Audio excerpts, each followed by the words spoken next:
మా washing machine అయితే IFB అండి. నేను ఇది ఒక 8 ఇయర్స్ నుంచి యూజ్ చేస్తున్నాను. కోల్కతా నుంచి కొండాపూర్ వచ్చింది. కొండాపూర్ నుంచి అమీన్పూర్ వచ్చింది. అమీన్పూర్ నుంచి బాచుపల్లి వచ్చింది. నిజానికి నాకు ఇప్పటి వరకు ఒక్క కంప్లైంట్ కూడా లేదు ఈ 8 ఇయర్స్లో. బట్ ఇలా లోపల క్లీన్ చేస్తారు అని నిజానికి నాకు తెలియదు అనమాట. ఇన్స్టాగ్రామ్లో మా హస్బెండ్ ఒక రీల్ చూసి నాకు అది చూపించారు. ఇలా క్లీన్ చేసుకుంటే లైఫ్ స్పాన్ ఎక్కువ ఉంటుందంట వాషింగ్ మిషన్కి అని చెప్పి, సరే కదా అని చేయిస్తున్నాము. మీలో ఎవరికైనా డీటెయిల్స్ కావాలి అంటే అడగండి, వాళ్ళ ఫోన్ నెంబర్స్ అవి ప్రొవైడ్ చేస్తాను.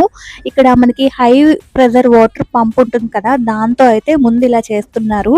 చేస్తే ఒక 20% మట్టి అయితే వదిలిపోతుంది.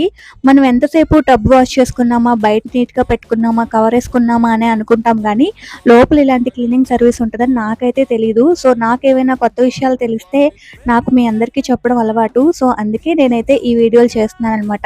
చూసారా మురికి ఎలా ఉందో. ఇది మనం ఎలా చేసినా కూడా మనమైతే క్లీన్